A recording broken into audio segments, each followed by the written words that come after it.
Go.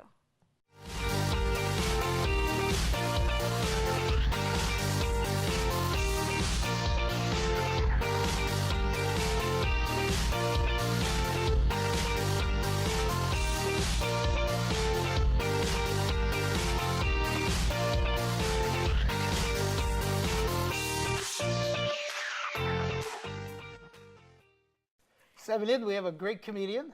We do. I admire this gentleman. He's involved in the community. He does great comedy shows for our schools to raise for fundraising, and so that, they can do whatever they want in the schools.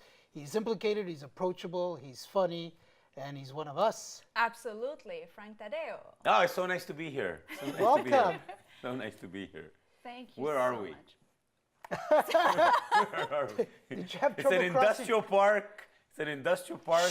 Nobody Oh, knows. nobody has to know Nobody because knows. the fans, Luigi's Laval. fans, will be outside Yes. saying, "We want more autographs." See, Luigi." you see, Because he he's heard. still single, ladies.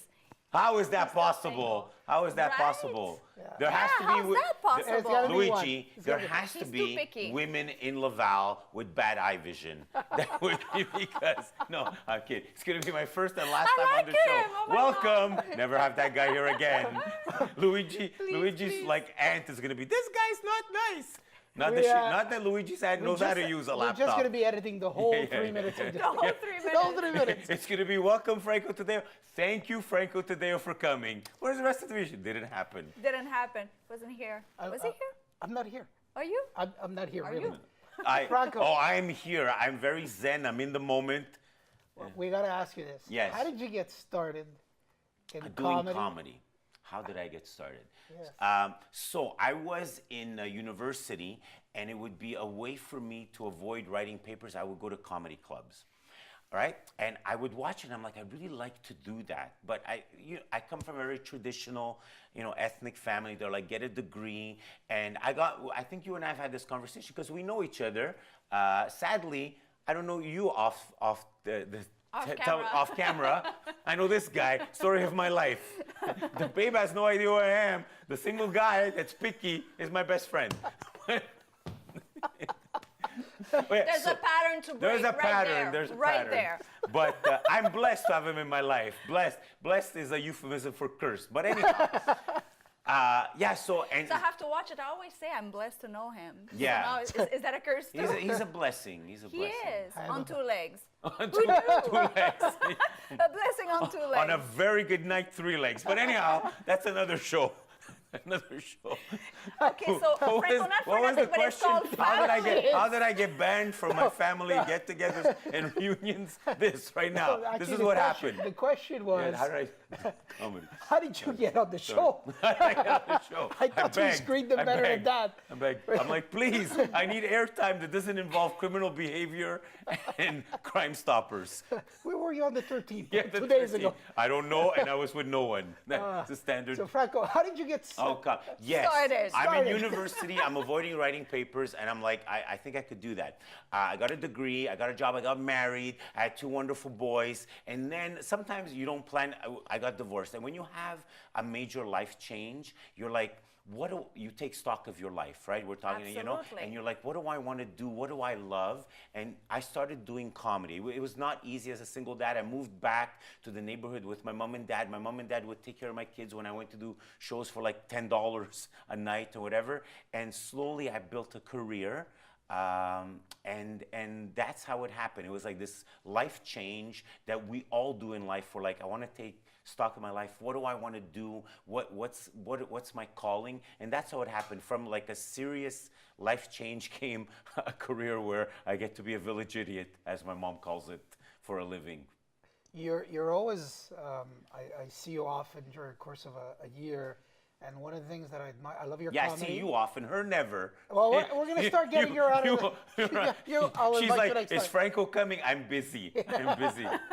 I'll convince her. Don't worry. I'll talk to her. You're always helping out in one way or another with a fundraiser that involves comedy.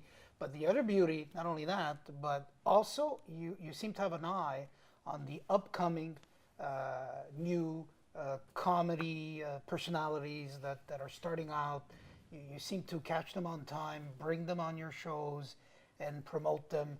And I've seen many over the years that, you know, we never heard of them, but they started off with you, or they're starting off with you, and which is wonderful. What do you get involved in community, give back with the fundraising comedy, and also introduce the new comedians of tomorrow? So it's a really interesting observation on two levels. One, yes, in terms of doing fundraisers, like we all search for a calling, right? And my profession is to make people laugh, but to combine the ability to make our community better while people have a wonderful night out, and using your talent, your God-given or whatever you were blessed to give with, is like a wonderful way of combining three things to make the world better. And in the end, that's the only mark you want to leave. You want to make the world better. And that's a way of doing it while, like as my mom says, being a village idiot.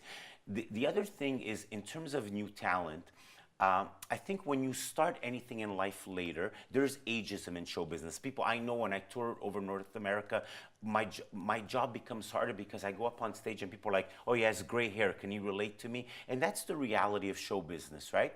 But the good thing of it is that your arc of learning as an artist is, your curve is much shorter, because at 33, you know much better who you are as a human being off stage, so it's easier to present who you want to be on stage. On stage, absolutely. As opposed to when you were 21, right? And that's something that it was advantageous to me. And because I was able to combine the ability to perform on stage and be professional as a producer, in quotation marks, off stage, where I can spot talent. I know who's appropriate for what context, in terms of, if we're doing a cancer fundraiser, I'll make sure that even if someone may be funny, if they have a joke that's, or a set that's inappropriate for that, because I have an ear for what comedy is and what's apropos, I can combine the two. And that is a skill that I take pride in having an ability to do, that people will trust me to not only make them laugh on stage,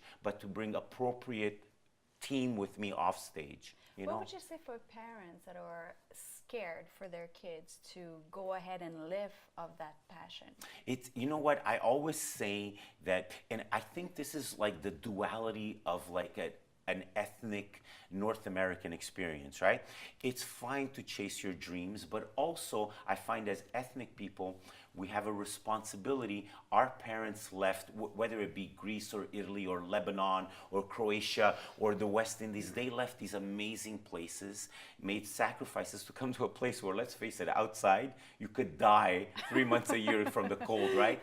So to make all those sacrifices so we have a better life. So I think ethnic people, we try to do the best of both worlds. Like I said, I got a degree and I had comedy. If the comedy didn't work out, I could fall back on the degree, which is our way of being respectful and honoring the sacrifices that our parents made, but chasing our dream. So it might take us a little longer to chase our dream, but we'll do it in a safer way. And I think that's what I tell people. I'm like, you want to be, a ventriloquist, or you want to be a juggler, or a dancer, or a stand-up comic, or an actor. They're very hard fields to make a living. Don't not try. Try at, like, instead of trying at 100 kilometers an hour, try at 92 and use the other 8 kilometers to make sure you have a backup plan. And if the dream works out, awesome. If it doesn't, do something that you still like, but you can make a living and take care of your family or whatever, So you try to make compromises in life, I think Absolutely. that's just great advice. Franco, Also, don't do drugs. Don't do drugs. Don't do drugs. I'm happy you included that. Franco, our time is up. No, what? We're going to Passes invite so you back. fast. Now, I'll behave. You'll behave this time? I'll behave. We should screen let them me better just next say, before, I want to say, and it's something that you and I have talked about, I think this endeavor that you guys do is a wonderful thing for the community culturally, because Laval is growing in and of itself. There's a vibrancy to the city, and to have an English show is kind of having a representation of an essential part of the community, and you guys should be proud of this initiative. So it's been my honor to be here, and keep up the good work. And I didn't say it because I just want to come back. It's true. Culturally, you guys are making a mark, and it's important to leave a mark. Thank you very much. much. No problem. Thank you. And I said it the whole appreciate that. time without Well, looking at her eyes and not staring at the rest of her awesome body, or yours, I might add. Ladies, really. How is this guy single? He's awesome. He's perfection if you have low standards. On that note. You owe him a 50 at least. Yeah. At least. At least. Not the beer, the money. All right. Thank you, Franco. It's my Thank you, pleasure. Franco. My pleasure.